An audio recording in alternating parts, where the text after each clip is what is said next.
everybody. We are here tonight with the Travel Collective Destination Series 3. And tonight, I believe we're talking about Nova Scotia. So go ahead, April.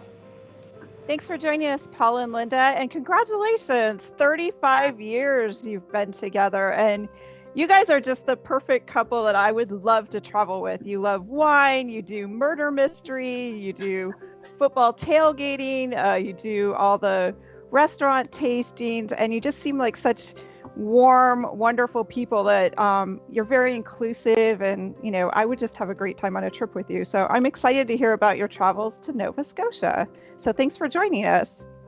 Thank you for having us. We're excited to be here. Great. So why did you choose Nova Scotia? Well, sometimes we just throw a dart on the map and see where it goes. We like to go to different places, and rather than retread, we've been to a number of places, but we always like going to different places. And we enjoyed the Northeast. We've liked Maine and New Hampshire and Massachusetts, and thought, well, let's just go a little further north and east and let's see what that part of the world looks like. Wonderful. So you did go, it sounds like in the fall is when you went? No, we July. went in July. Yeah, July. Because we were there over the 4th of July, which was really interesting. Oh, so that, okay. I think the day before, they have a Canada Day or something. They had Canada flags all over the place. So that was kind of interesting to see that they also have some kind of celebration around that same time. Right. So as a couple, who did you choose the location together, or was it time of year? What kind of dictated making the choice then in this particular trip? So it was a little bit of both. I mean, we both made the decision. We always agreed where we're going to go. But I am a teacher, and so the summer months are when I can travel. Neither one of us are huge fans of the heat or like tropical type places.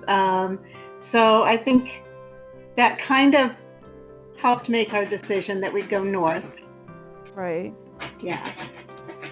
So how long were you on this trip to Nova Scotia? 10 or 11 days. 10 days. Yeah. Oh, wow. Wow. So was it just the two of you, or did you travel with other couples on this particular trip, or? It was just us this time. Yeah. We've done both, but yeah, it was just us. We travel really well together, so. Well, that's good. Yeah. Especially, that's helped keep you together for 35 years, I'm sure. Yeah. Indeed. Yeah. So did you meet locals or stay in local places or that kind of thing during the trip? We did. Stayed at Airbnbs exclusively, right? Yeah. Yeah.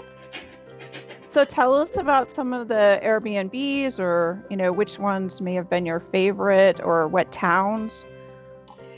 Oh boy. We started in Halifax, and we probably were there 3 or 4 nights to start there in Halifax, and we were just south of the main harbor area, and effectively it was an apartment. It was a 1 or 2 bedroom apartment in an apartment complex, which was fine. The location was awesome. We could easily walk to the destinations that we needed to, and so that was a good location just to park for a couple of days. But it was nothing fancy. It was just pretty straightforward, but it was nice. And then from there I think we were at just for one night. one night at each place, because we roamed around quite a bit. We went up north and went up to Cape Breton Island, which is in northern Nova Scotia, and that's beautiful. That was a couple nights there. Then we went over to Prince Edward Island and did a night or two over there. So we had some really cool. There's a picture that I sent. I don't know if you can put it in, but it's a little blue house. It looks like a little teeny blue house. That was one of the places that we stayed. It was so cute.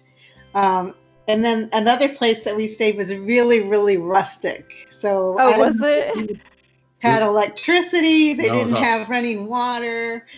It was off the grid. It was really fun. It was not what we expected, but it was a beautiful location. Yeah. And yeah, everything was fine. Right.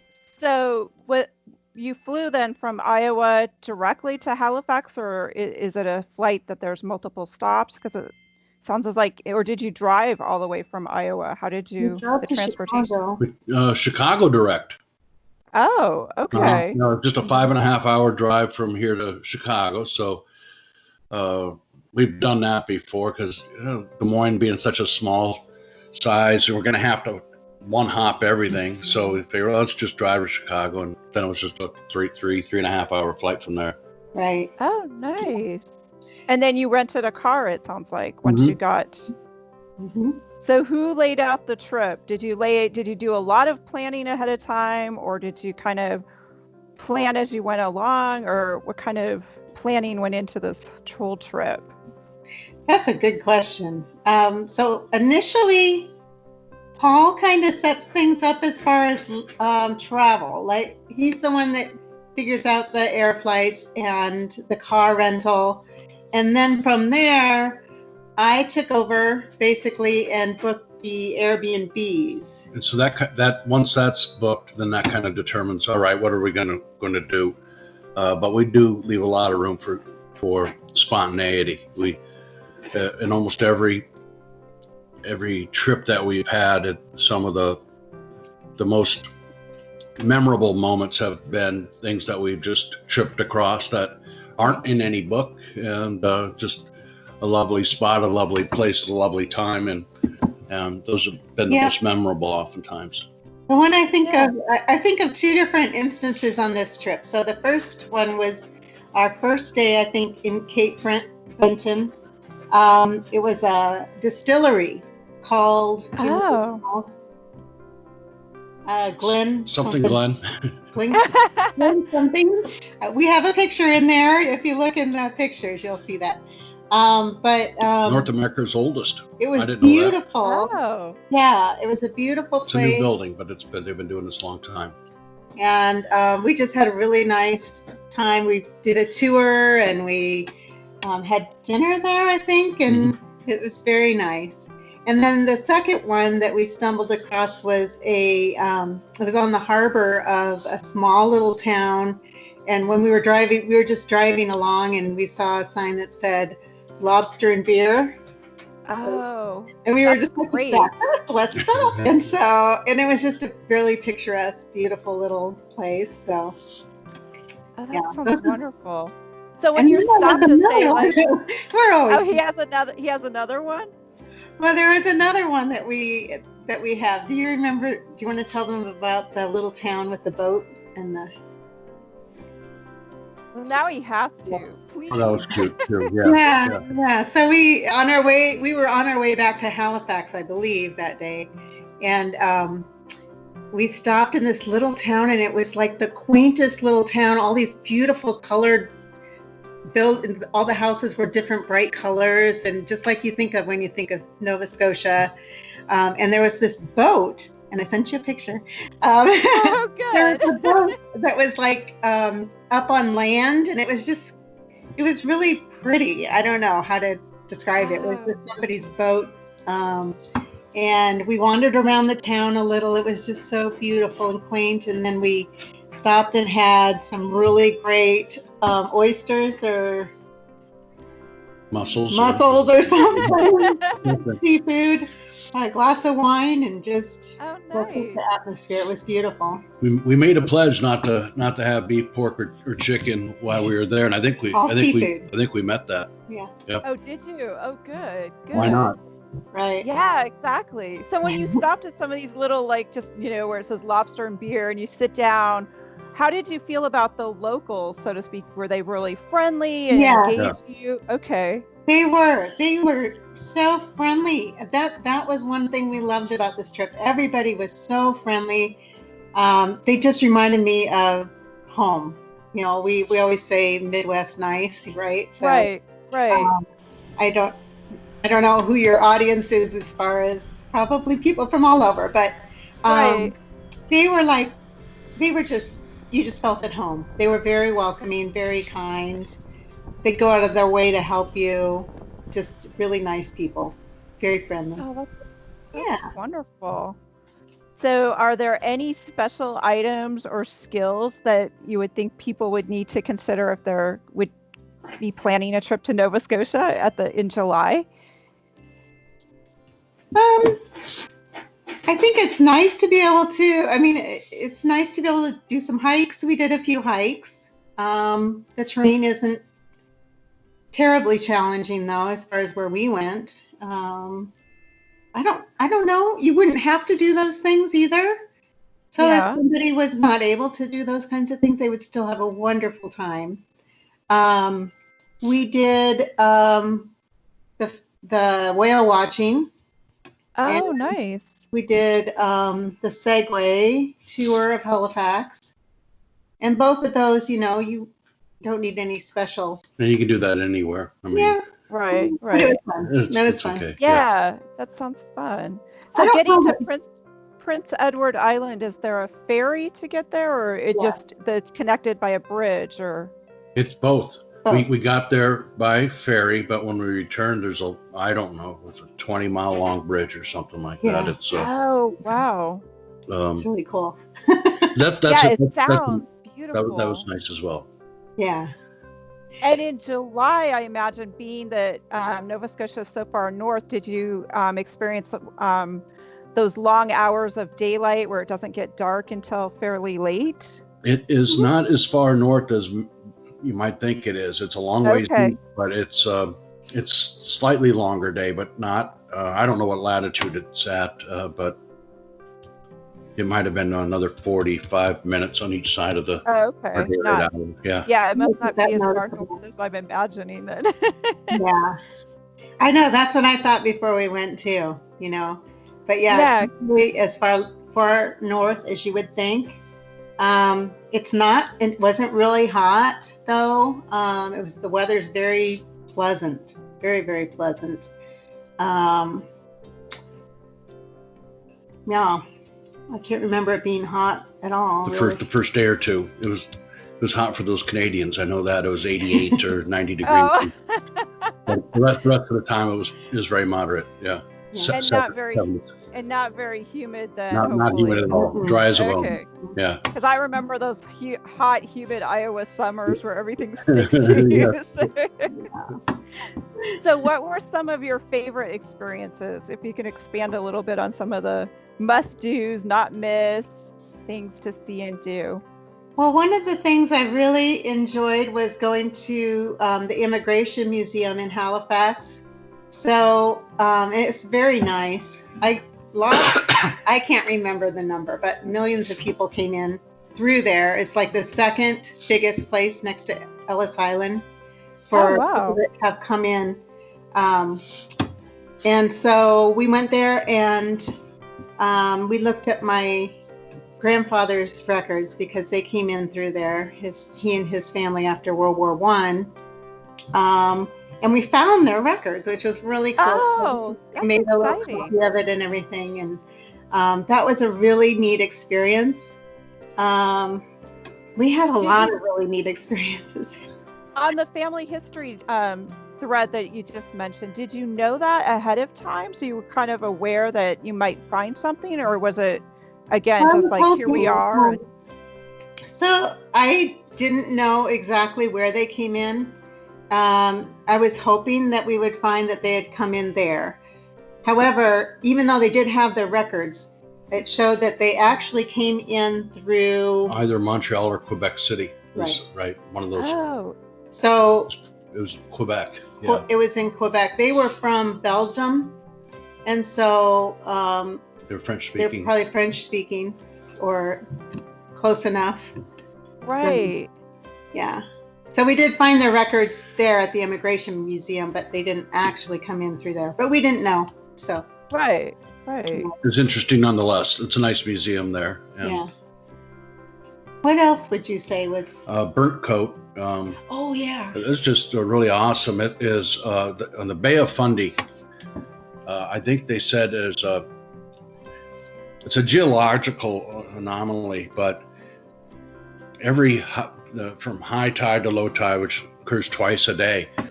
This, the tide changes like 23 to 27 feet or more per tidal change. Yeah. And so it's a 1,000 square kilometers of water enter and exit in every 12-hour period of time. Yeah. And so we're actually walking on the ocean floor, and you can see it where previously, you sent some pictures of that too. 30 or 40 feet deep, and now you're just looking up, at where the water was just 6 hours before. Oh, my gosh! Yeah, it was really cool. So you could go out. I actually went out, and there was like this little, I don't know, mound of rocks or whatever. And I climbed up, and there was actually a little cave in there that's completely underwater when the tide's in. Right. You can just go in there, and they have tide pools, and if you look at them, they have little teeny crabs and some little fish and stuff that just get stuck in these little tide pools too. So it was really interesting. It was fun to watch.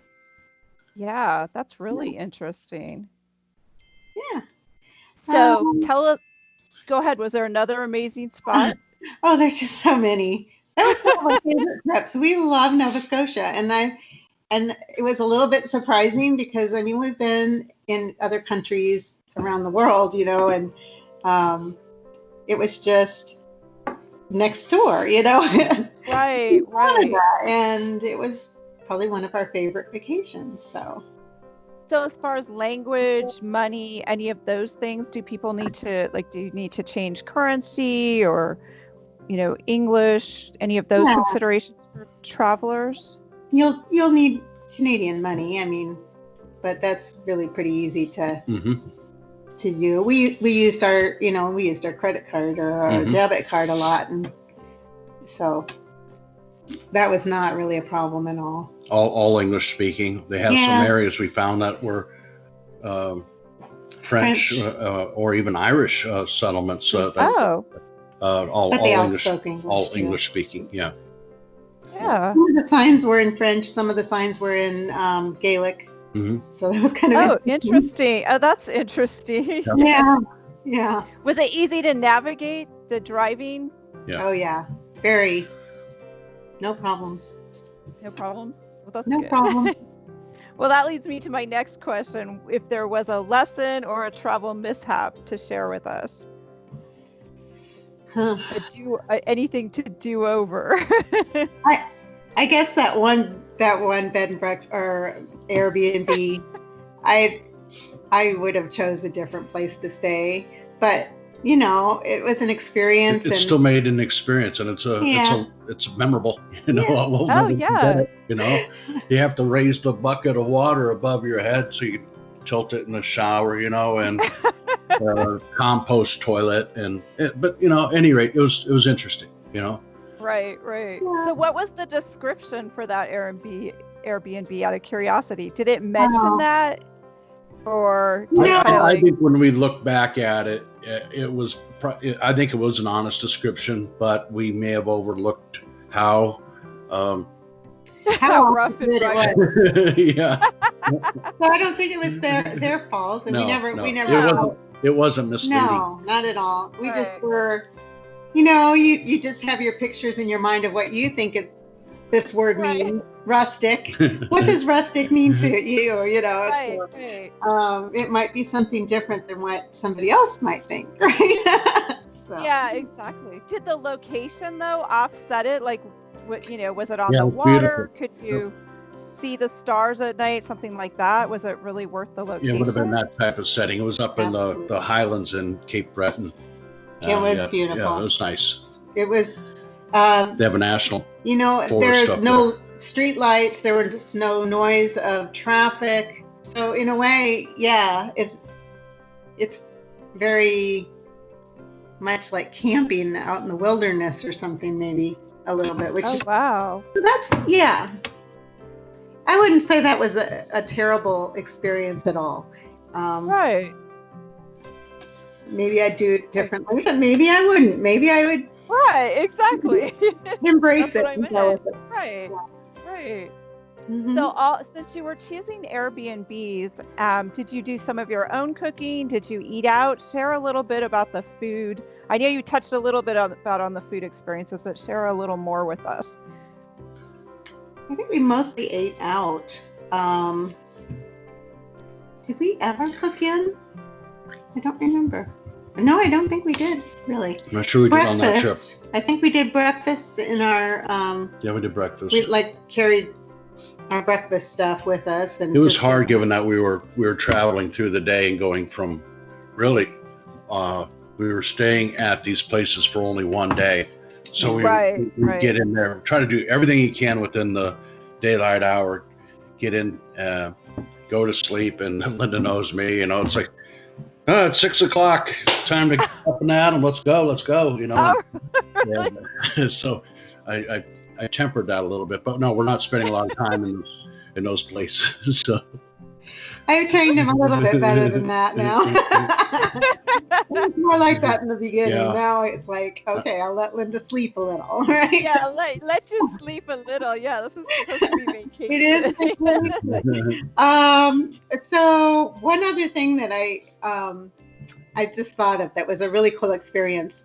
We were in wherever the ferry takes off from, I can't think of it, but and they had what they call a kitchen party. Oh yeah. And have you? I don't know if you've heard of that. No, I don't know anything. That's why it sounds exciting. Have you heard of Kaylee? So kind of. So, it was actually a show, and so you go in there, and on stage, it's like people just got together in their kitchen to play music and sing and do some dancing and stuff. So we were in the area that was very Celtic, so we ran into that accidentally. Yeah, so that was really fun. Walking by in a marching band, marching band, bagpipes, with drums, was walking by and thought, that's pretty cool. Let's stop and watch them. And then they were proceeding to go into this little concert hall. Yeah. And it was just the funnest thing. A kitchen party, then it has nothing to do with food. It's all about just gathering and dancing and singing together. Is that? Yeah. But so normally I think that they would do that. Like they said that on long winter nights, people would just do that. That was just what they did for entertainment. And so this was a show, though, so we were just watching. We weren't singing and stuff. But okay, that's the name of the town. Pictou, Pictou. Oh, interesting. It was charming place. I would recommend going there and seeing if you can get in on the kitchen party. Right. Yeah, that sounds wonderful. Oh my gosh. Yeah. So are there certain foods that you are like must-haves? I know you mentioned the seafood, but other things that are kind of indigenous or, that you would find in Nova Scotia and some of these towns? The mussels are big. I mean, Prince Edward Island mussels are the best. Haddock. Oh, the haddock was amazing. Just off the boat, fresh. Haddock and both good. Mm-hmm. Lobster, I think we only had it once. Yeah, we didn't have it that much. Clams. Oysters, I had a lot of oysters. Oh, really? Yeah. And then what do they call that? Poutine, the fries. Oh, yeah. Everyone has to do that going to Canada. That was one of my favorites. French fries with gravy, like a gravy. And mozzarella. Cheese. Yeah, mozzarella. Oh, wow. No calories at all. But every restaurant. Yeah, right. Every restaurant. That's just a Canadian staple. That was the big thing. Yeah, poutine. Sometimes they'll put meat on it too, I think. Yeah. Like some pulled pork or something, Yeah. So is there like a French influence too? Like, do you find like the bakeries and the croissants and that type of thing to go with your coffee? I don't know if you guys are coffee drinkers like I am, but... I didn't notice a lot of that, but really, maybe. Okay. Mm-mm. I mean, I'm sure that they have them, but like I said, we ate breakfast in our B&Bs usually. Right. So that makes sense. Yeah. especially at 6 a.m. Yeah. That Yeah. makes sense. The English kicked the French out in 1740s, 1750s. Oh, okay. Yeah. That was kind of an So interesting. There's still certainly some French, but the French fled. They fled to Maine. They fled to New Orleans. New Orleans. Yeah. So that, right. Okay. Mm-hmm. That's interesting how, Acadians. Acadians, yeah, the Acadians. So we did go to an Acadian village. And we learned about the history there, which is interesting. They were from France, but they considered themselves independent from France. It wasn't under their crown. They were living under the British authority for years and years, at least semi-peacefully, until I don't know if it was King George or the king immediately prior to him. Sometime in the 1740s or 1750s, they told them to leave. Oh, there you go. Burn down their village. Uh-huh. Terrible. Yeah. But wow. That's where we get Cajuns from, in New Orleans. They're the Acadians. Right. So Okay. that's kind of an interesting little fact. Yeah, that is interesting. Yeah. To learn that portion. So, would you plan a return trip? I guess that's the ultimate question. So there's so many places we'd like to see that we don't usually go back. But I would like to go to Montreal and Quebec City in that area. So I would definitely go back to Canada again. And if we ever have time to go back to Nova Scotia, right. I would love to, because it's a fabulous place. But I think I'd like to explore a little bit more inland and go to Quebec City and Montreal next, maybe. So that might be your next destination. Sounds good. Well, thank you so much, Paul and Linda. I think we're going to open it up for questions if any of our listeners have questions. Okay.